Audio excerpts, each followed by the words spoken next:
লাগছে রে, বেল লাগছে, জায়গা মতো বেল লাগছে। এই যে দেখেন ভিডিওটা, এই ছোট ছোট দুইটা মাসুম বাচ্চা তুইয়া মহিমা আপু চইলা গেছে, বুঝছেন? মহিমা আপু চইলা গেছে। এখন ইলিয়াস ভাই একা একা কান্তাছে। পুরো ভিডিওটা কিন্তু দেখবেন, তারপর অবশ্যই আপনার মূল্যবান মতামত এই ভিডিওর কমেন্ট বক্সে জানিয়ে যাবেন। আগে ধৈর্য সহকারে ভিডিওটা দেখেন, ইলিয়াস ভাই কি বলে, তারপরে আমি আরো কিছু কথা বলতাছি। আগে শোনেন। আসসালামু আলাইকুম গাইস, আশা করি সবাই ভালো আছেন।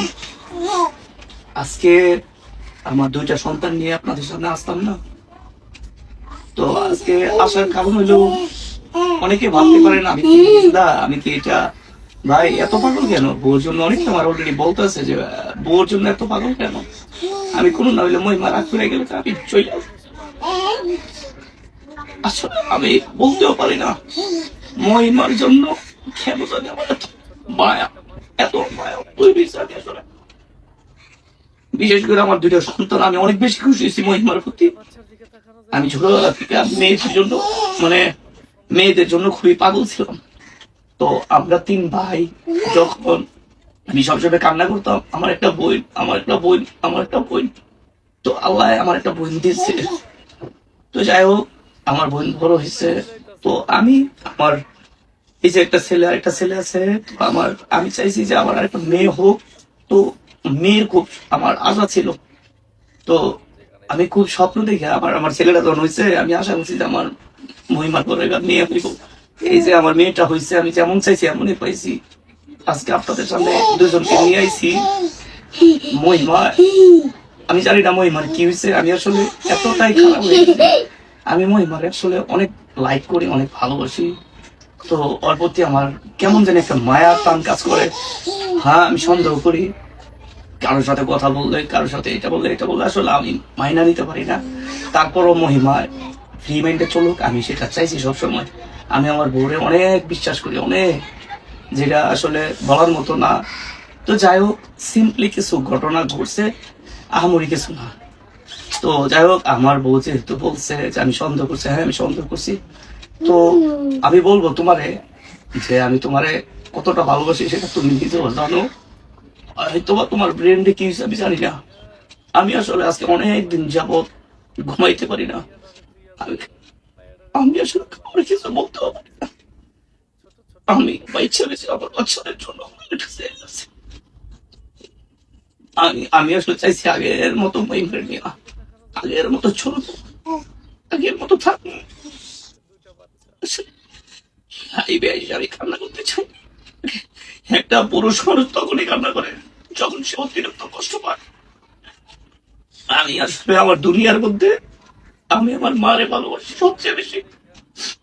তারপর তো আমার বাবা আছে, এরপরে হচ্ছে আমার মহিমারে অনেক মহিমার জন্য আমি অনেক যুদ্ধ করছি। যারা জানে তারা জানে, ওর জন্য আমি অনেক যুদ্ধ করছি, লড়াই করছি, অনেক কলঙ্কিত হয়েছি, আমি জেল খাচ্ছি।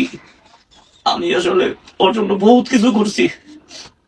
আজকে যে আপনাদের কাছে মহিমা চৌধুরী অনেক জনপ্রিয় ব্যক্তি, অনেক জনপ্রিয় একজন মানুষ।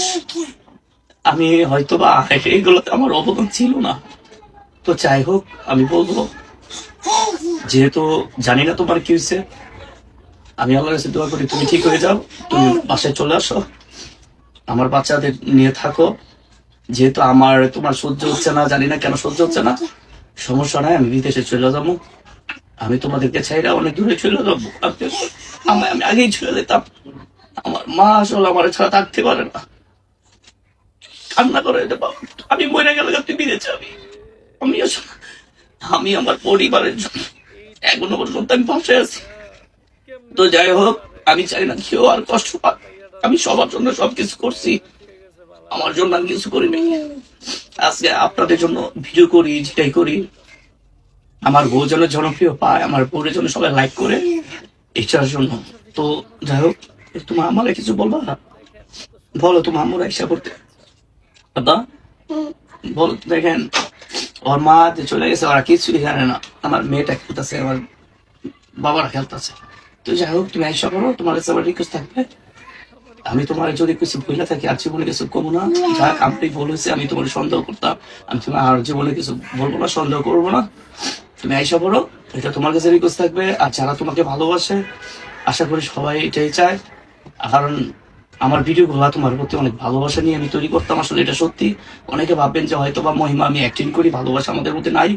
আসলে আমার বউ আমার অনেক বেশি ভালোবাসে, এটা আমি জানি। হয়তো কোনো থার্ড পার্সন বা যে কেউ আমাদের মধ্যে একটা ব্যাঘাত ঘটাইতে চাইছে বা চাইছে। তো আমি তোমাকে বলবো, হয়তো তোমার মাথায় এখন ঢুকতেছে না, দুটা বাচ্চা আছে তোমার। হ্যাঁ, এইভাবে জীবন চলবে না, তুমি আশা করো। এইভাবে জীবন চলবে না। 2 বাচ্চা রেখা মহিমা চৌধুরী উধাও। কিন্তু কেন? বিস্তারিত শুনলেন ভাইয়ার মুখ থেকে। যদি ভিডিওটা ভালো লাগে তাহলে অবশ্যই শেয়ার দিতে পারেন, আর আমার চ্যানেলটা ফলো দিতে পারেন। আপনি ভালো থাকবেন, দেশকে ভালো রাখার চেষ্টা করবেন। আপনাকে আমার পক্ষ থেকে সালাম। আসসালামু আলাইকুম।